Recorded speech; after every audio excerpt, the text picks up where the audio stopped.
umoja anachouandika Luka sio umoja unaotokana na vikao vya kanisa la mitume. Wala hautokani na matangazo ya mitume. Watu wa Mungu tuwe wamoja, tuwe na umoja. Ama ni agenda leo kwenye baraza la kanisa letu la Kizota, tuwe na umoja. Huu ni umoja usiotokana na kikao cha kanisa, cha idara ama cha chama ama cha kanisa, iwe ni mkutano mkuu wa kanisa, iwe ni baraza la kanisa, iwe ni kikao cha jimbo kwa maana ya Fridi. Huu umoja hauletwi na kikao cha wanadamu.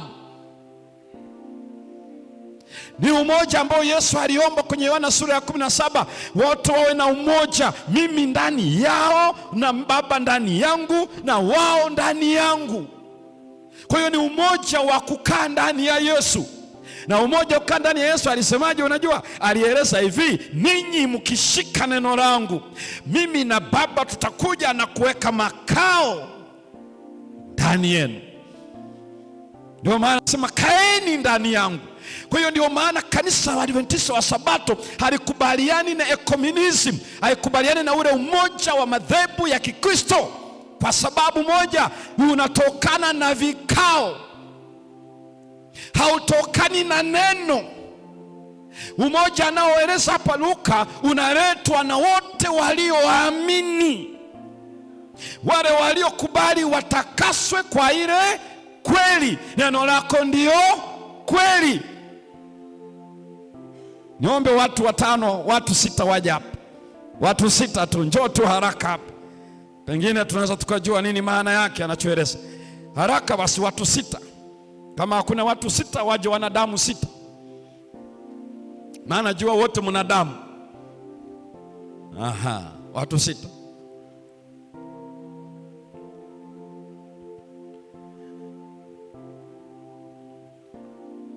Wesimama hapo.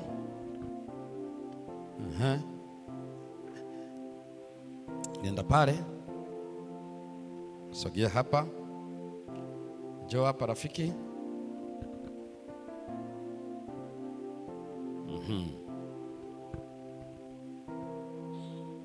Njoo hapa kidogo. Njoo hapa mama. Afu wote geukeni. Geukeni wote muangalie kwa huyu aliyepo katikati hapa. Wengine wote geukeni kumwangalia huyu hapa. Huyu atavaa usika wa Yesu kwa kielezo hiki. Wana huyu amefurahi sana yani. Kafurahi sana, nasikia amevaa usika wa Yesu. Kacheka kweli. Huu umoja ni umoja uliosiotokana na kikao. Ukiona kanisa sema jamani tuwe na umoja, kikao wamekaa jamani tuna agenda ya kikao, mnapoteza muda. Huo kicho kikao na hiyo agenda mnafanyaje? Labda kama ni vikoba. Lakini kama ni kwa ajili ya Kristo, hamna. Yesu anasema hivi, wakae ndani na mimi ndani, Baba ndani ya Mwana, na ili wawe na umoja, na hivyo ulimwengu utajua Yesu ametumwa na nani? Na Baba. Ndio Mathayo hiyo sura ya Yohana 17:21 hadi 23. Na hapa anapoeleza one karidia tsuhe emi, anapohitaji pale anazungumzia juu ya umoja ambao ukichungulia ndani yao unaona ile kusudi pamoja na ile uhai wao wote unazunguka hapo. Ni maana yake anachoeleza ni nini sasa? Sasa ikiwa huyu hapa ni umoja unaosomwa ni umoja wa kukaa ndani ya nani? Ya Kristo. Umoja wa kulishika neno la nani? La Bwana. Umoja wa uongofu, umoja wa kutubu, umoja wa kusema Yesu ni Bwana Mwokozi wangu na kusema ataongoza maisha yangu. Ndio umoja unaosemwa hapa. Sasa huyu hapa yeye ameamua kukaa ndani ya Yesu. Sogea ukae ndani ya Yesu hapa. Huyu naye ameamua asogee akae ndani ya nani? Sasa huyu amekaa ndani ya Yesu na yule ndani ya nani? Wamekuwa wamoja ama hawana umoja? Wamekuwa wamoja ama wako umoja? Huyu hapa ana zero distance kwa Yesu na huyu ana zero distance kwa nani? Kwa hiyo hapa hakuna katikati, hakuna gepu. Ukichungulia huyu alionalo Kristo ndio hiyo, let this mind. Hebu muweni na nia ya nani? Ya Kristo iliyokuwa pia ndani ya Yesu Kristo, ambaye mwanzo anakueleza kwenye ile Wafilipi ile sura ya 2 ile aya ya 5 mpaka aya ya 8, anaeleza kwamba kila goti kwa jina lake amelikirimia kupita yote. Sasa anaeleza huyu amepata nia ya Kristo na huyu ana nia ya Kristo, kwa hiyo wana umoja. Huu umoja hauletwi kwa vikao, ila wamejikuta wote hapa. Kusudi la Yesu liko ndani ya huyu na liko ndani ya nani? Kwa hiyo moja kwa moja hawa ni umoja. Hawakukaa mabaraza ili wajikute wako hapa. Baraza la kanisa halileti watu kwa Kristo, wala mkutano mkuu. Watakase kwa ile kweli, neno lako ndio kweli. Kwa hiyo amekubali kutakaswa, na kwa sababu amelishika neno lake amekaa ndani ya Yesu. Amelishika neno lake amekaa ndani ya Yesu. Hawa wana umoja. Sasa hawa walioko pembeni hawa wakitoa matangazo tuwe na umoja, swali ni hili, umoja na nani? Wewe ambao unatuhubiriaga kwamba jamani tuwe na umoja, idara hii hatuna umoja, umoja na nani? Kama una kazi ya kusaidia hawa wana idara, waambie na wasaidie wawe na umoja na nani? Wakishakuwa na Yesu na wakiwa wako naye, wanalo kusudi lake. Ajenda ya Yesu ndio ya kwao, hakuna kingine ambacho kwao hawatakiona. Hiki ndicho anachoeleza, hiki ndicho kinachozungumzwa hapa. Walikuwa na kusudi moja, kwa maana ya moyo mmoja, na walikuwa na roho moja. Ndani ya roho zao, ndani ya mioyo yao utakuta mmoja, bila kujali ni kabila gani, ni utaifa upi, wana rangi ipi, ni jinsi gani, wanajua kiasi gani, wana elimu kiasi gani. Hiyo sio inayosemwa hapa. Anayesemwa hapa ni uongofu wa kila mmoja utakaowaleta hapa.